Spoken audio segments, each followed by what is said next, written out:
Hi, this is eBike Bert, and we today are on Powers Lake Trail. This is my first trail video. I hope you enjoy it as much as I enjoyed recording it and viewing it. I want to first of all thank everybody for their comments and viewing my first videos here. And I enjoyed your comments, and I enjoying what we're going to do. Like I said, this is my first trail ride at Powers Lake on the far eastern side of Minneapolis, St. Paul. Okay, it is 65 degrees out today, not bad, but it is a Minnesota spring where the sun is quite warm and the air is quite cool, so it's not 100%. Several years ago, when I was riding single track, Buddy and I, we would ride our bikes, and I had the equipment, I had the clothes for it, down to 0 temperature. That's a long time ago. I don't do that anymore. As you already know, I'm a creature of comfort, so I don't go down to 0. I don't even like 50. Here at 65, we're marginal, but we're good. Okay? Alrighty, so this is my 26-inch fat tire. She has shocks in the front. She has a 750 watt motor, and she is a class 2, which is legal on Minnesota trails. The class 1 is legal, the class 2 is legal, the class 3 is not. Class 2 has a throttle and pedal assist, 5 different pedal assists, up to 20 mile an hour. At 20 mile an hour, the motor disengages. That's a class 2. It is legal in Minnesota trails, as you see me here. Class 3 will take you up to 28 miles an hour. That is not legal on these trails. Now, I understand at the beginning of the trail, there's that sign that welcomes this and welcomes that, but it says motorized vehicles are prohibited. Well, under Minnesota law, this e-bike I'm riding on other e-bikes, class 2 and class 1, are classified as bicycles, not motorized vehicles. Okay? So far, I haven't run into any trolls that are screaming at me that it's illegal, but I'm sure it'll come, and just ignore it and go on. Why should I let someone ruin my day?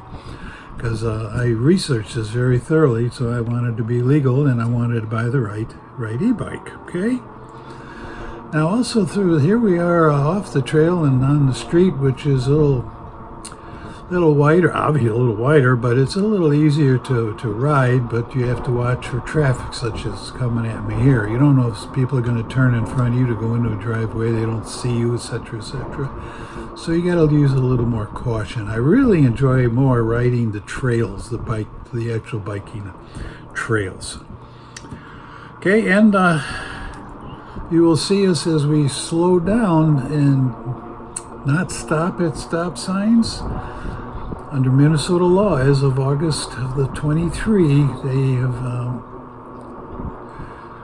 made it legal, what they call an Idaho stop.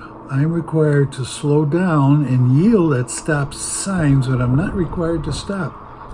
So that's exactly what I do. Now, traffic lights, required to obey the traffic lights, whatever they are, stop or green or whatever. I still slow down. Even if I have green, I will slow down and make sure everything is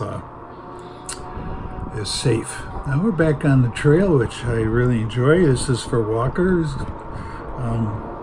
joggers, hikers, bicycles, e-bikes. You know, we all have the same rights here, and you know, it's just common sense courtesy to each other. If you're on the bike or walking, it's common sense. And so far, that's all I've seen is people have been kind. I'm kind to them, they're kind to me, and if I'm coming up behind them, I ring my bell. You'll hear it here, I think, but it really rings sharper and louder than you'll hear on this speaker. So this is the format I enjoy, just looking at the view of the rider. But while I'm riding and also drinking coffee, sorry, can't offer you any.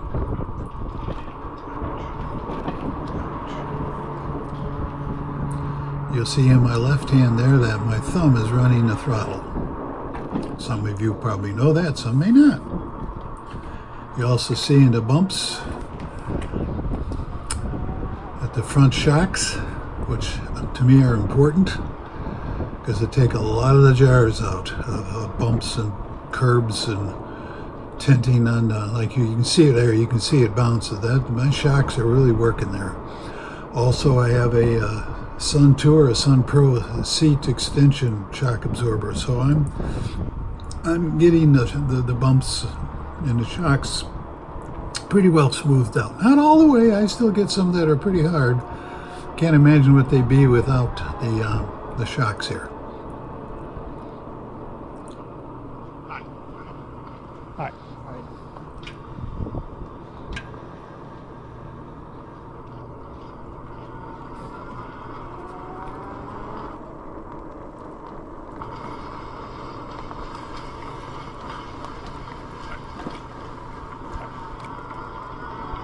See, I slowed down for the lady and her dog. I didn't want to whip around her at 15 miles an hour. I'm catching up with my team there.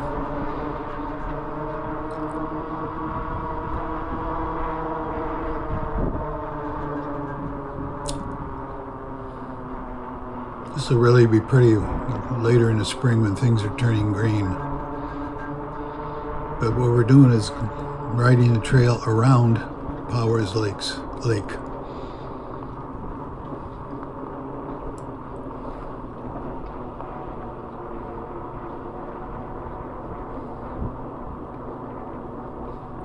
So actually the Class 2 is plenty fast on these trails. You can see my speedometer there.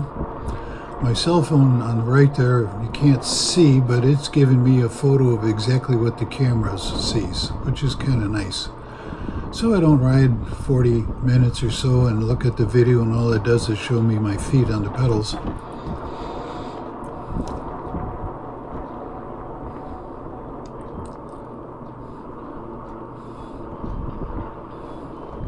There, sometimes you can really see the shock absorbers really working.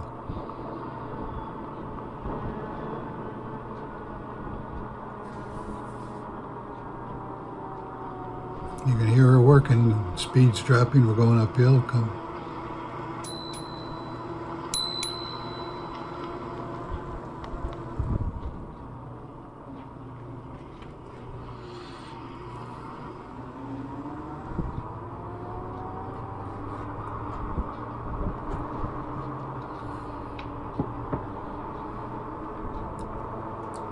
I do have a mirror on the extension of that left handlebar, but you can't see it. My hand is covering it up, but I do have it out there. So it's giving me a good view of what's behind me. You mount them too far up on the handlebars towards the center, then you got to move your body around so you can see. But I don't like doing that. I just want to glance over at that mirror and immediately see anything behind me. And it does an excellent job of that. I have a good view of everything coming up behind me.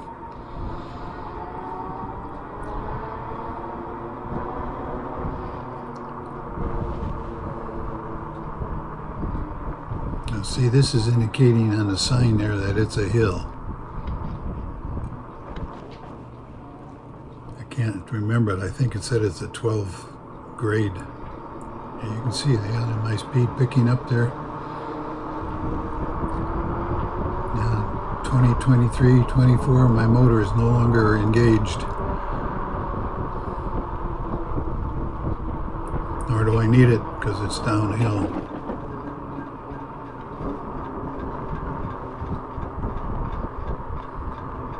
And once again, when you see that front end bounce, that's the shock absorbers taking the beating out of the.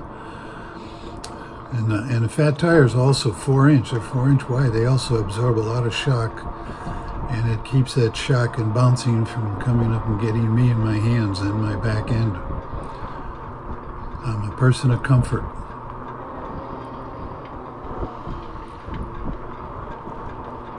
What you do not see on these trails you will, but I don't see a lot, the road bikers, with the drop handlebars.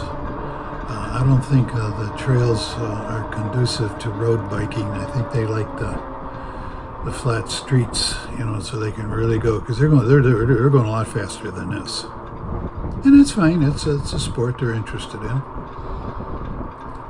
Me at my age, at 80, I just like to cruise.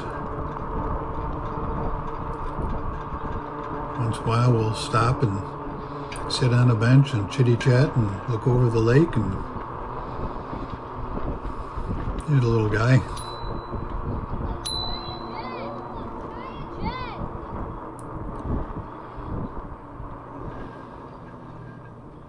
And that's very nice, waiting for us to go over the bridge.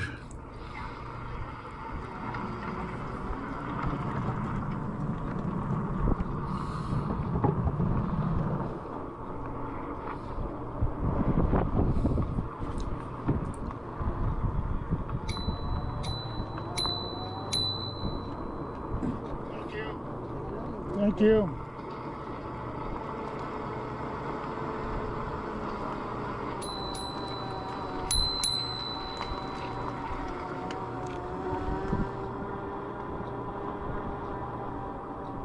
Now here we're coming up in a situation that is quite common.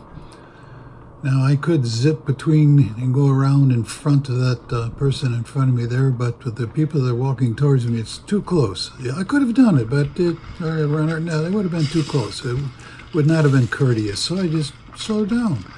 Now, what you do have to watch for here, especially on the heavier 26-inch bikes like mine, is this is where it's very easy to fall. Not much fun. So, it just takes a few more seconds, and there it's clear, and give the bell and go around. I'm coming up on a lady with some kids. You got to ring here and be very careful, because kids are liable to dart right in front of you, and I've had it happen. You see, she was calling them over and just enjoying the walk with their scooters. I love to see that.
And here we are coming to the end. We're going to pull over. So as we say, next time, see you on the trail.